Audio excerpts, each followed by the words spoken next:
All right, morning. Luke from Lone Viking Services. I've had a few people question how to start exercise training in regards to team setting around competitions. So I'm going to do a brief overview of how I would consider to start off with not only an experienced team but also a non-experienced team. So if you're hitting all the goals that I set out or the big markers, then you're probably going to do well. So to start off with, we're going to essentially set a goal for the team. So yep, winning the game's great, but learning things, improving your personal aspects on some skill sets is also viable. So once we set our individual as well as team goals, then we can move into our strengths and weaknesses. If we know our strengths and weaknesses, not only within a team setting, but an individual setting, then that'll give us the best outcome when we start looking at scenario-based sort of stuff where we can decide X, Y, Z is going to go and do this rather than this, based around his strengths and or weaknesses. And then that's something you can work on as an individual setting.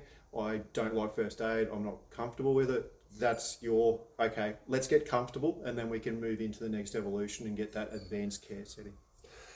So once we have our strengths, our weaknesses, our goals, we're going to start looking at setting team positions. So captain, vice captain, and then further on in the team if you're that way inclined in regards to descriptions. So having that team setting gives you structure within the team. So our command and control essentially. If the captain needs to step away, he can hand that control over to his vice captain or someone else in the team to take charge. So essentially that's the point of contact. In the teams that I've been associated with, our vice captain was a filter. So essentially he'd be making decisions where he didn't have to overburden the captain in regards to information overload. So it's a really good structure once you start getting into the technical scenario-based sort of stuff. So setting out a training plan as well. So if we've got 5 days to train, what are we doing today, tomorrow, the next day, so on and so forth? What am I doing after the team setting and individual basis? So essentially, once we have all those 3 steps, we need to commit to those plans. So essentially, if I go into a competition field and I'm just there for the beers, then happy days. That's your goal, not to get caught on the way home, that's fine. But if you have your goals there, how are you going to reach that? You need to commit. So spending 12 hours on site and then do an extra hour or 2 at home, that is how you get successful in the competition scene and some would say in real life as well. So after we've set our goals out, structure, then we'll have a look at our processes. So when we talk about processes, we're talking, or I'm talking about right now, individual skill sets. So if you have individual skill sets, you set out the basics, then you can build on them. So firefighting, for instance, I'm going to roll out a hose. If I can nut down rolling out a hose without thinking about it, that means I've got that cognitive bandwidth to think about other things that are going on. If I have to think about doing that skill set of how I'm rolling out that hose, then that leads me into not being able to process the next evolution of that. So after I finish my rolling hose, I'm going to go and wash it, then put it back in the fire depot or whatever the process is. So once they are minor skill sets or our single skill sets, then we can move into building that. So having more than one skill set involved. So rather than rolling out the hose, we're going to roll out the hose, we're going to attach a nozzle, we're going to put out a fire and then re-roll it. So you can build on that structure.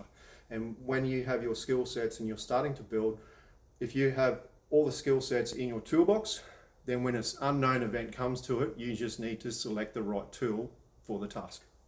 So that's where we go for known drills, and then we move into the scenario-based drills. So I give you a scenario, you go and apply the multiple skills. After that's all sweet, then we're going to move into the unknown. So you'll either get a brief of X, Y, Z is happening, go and deal with what you see.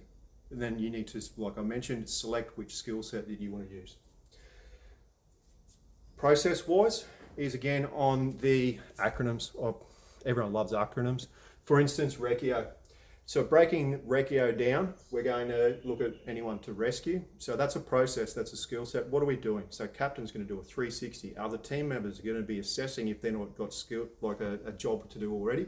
Hey captain, I can see someone over there, or there's someone over there, there's a cat in the tree. So we can process that and break it down even further, not just talk about RECIO in one step. Especially when we start talking about 360s. So 360s of a scenario, or from a competition scene, testing your boundary. So looking at where we're starting, have we done a full 360? Have we pushed out to where the event factor is ceased? And then we can start talking about hot zones, warm zones, and cool zones. So our primary event location can be classed as a hot zone, our high risk zone, our likelihood of injury to ourselves or others can be classified in our hot zone. When we move away from that and step back, for instance, in the building might be a hot zone, outside of the building is a warm zone. We can still get hurt in some way, but it's on the reduced risk. And then even cool zone or cold zone is across the street, for instance. So that's basic examples of that. So we can build on that looking at lives at risk. When we're talking about firefighting, for instance, classes is good to know because then we can have a look at our firefighting mediums, not only the class, but the size. That leads us into the communication of information. So not only within our team setting, but also externals. So if the captain, vice captain, or a team member is making comms, what class fire, where are we, who are we, what's going on? Have we got any exposures that we need to assess? Have we got any other hazards that we need to look at? What sort of response do we need from an advanced sort of care or advanced skill sets? And that goes from, let's say, a mine site perspective from a first responder as well. So our crews underground need to know what information that upstairs is going to do. Excuse me. So knowing our classes, knowing what's going on in regards to our communication and our process of reccio, then it can lead us into our equipment side of things. So the equipment we can break down into our minor skill sets as well. So if we're looking at our blitz monitor, can you set that up? Do you know how it operates? How can you apply it? If you can break those down in training, so you don't have to do it in a scenario in the comp or let's say real life. The same goes for the eductor, low expansion foam branch, and our high expansion foam generator. So the Turbex is usually used in the Bowen basin. So coming over into the other sort of stuff. So equipment. So if we're looking at competition scene, equipment wise, anyone can do an individual prac, and you might be random on exactly what you get given. For instance, the long duration breathing apparatus or the SCBA, the CABA, or even a gas monitor. So everyone in the team needs to have some base level understanding of all the equipment, and then you can go down and break that into what I mentioned earlier, the higher level skill sets or my strengths, weaknesses. What equipment am I really good at? That's going to be my equipment in the competition scene because, hey, I'm more efficient with it. I don't need to think as much, whereas someone else who's not familiar with it as much will need more thought process.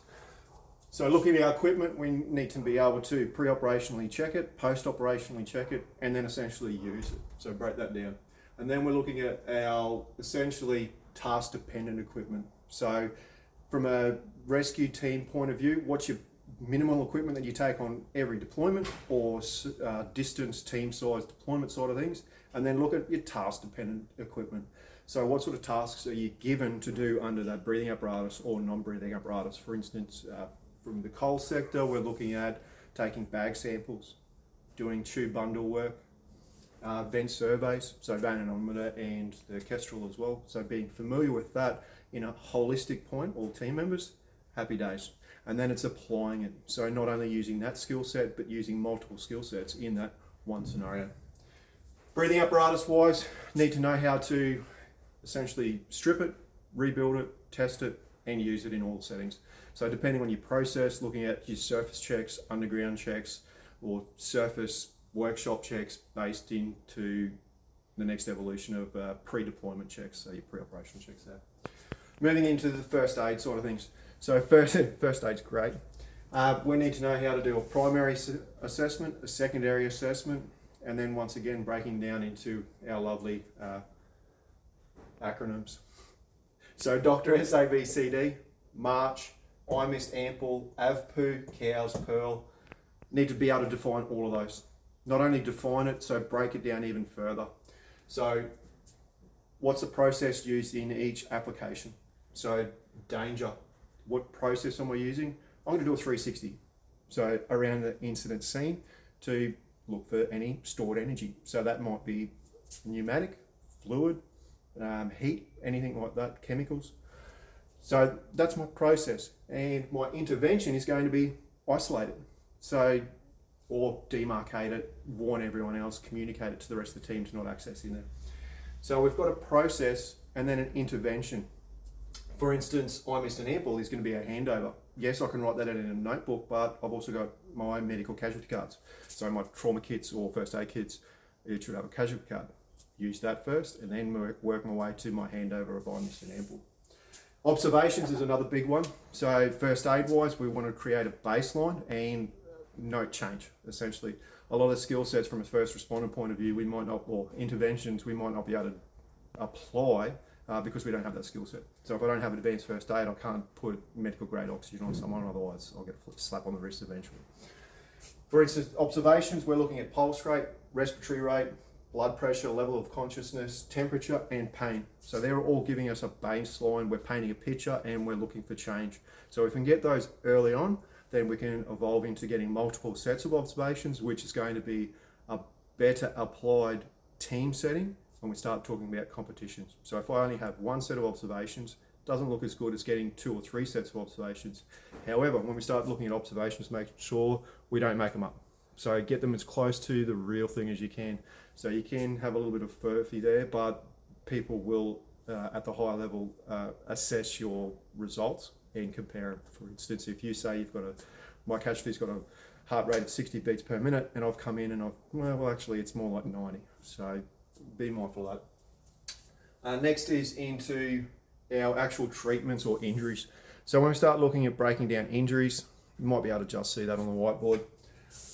So we're looking at burns, bites, breaks, cuts, amputations, internal injuries, fluid injections, and medical.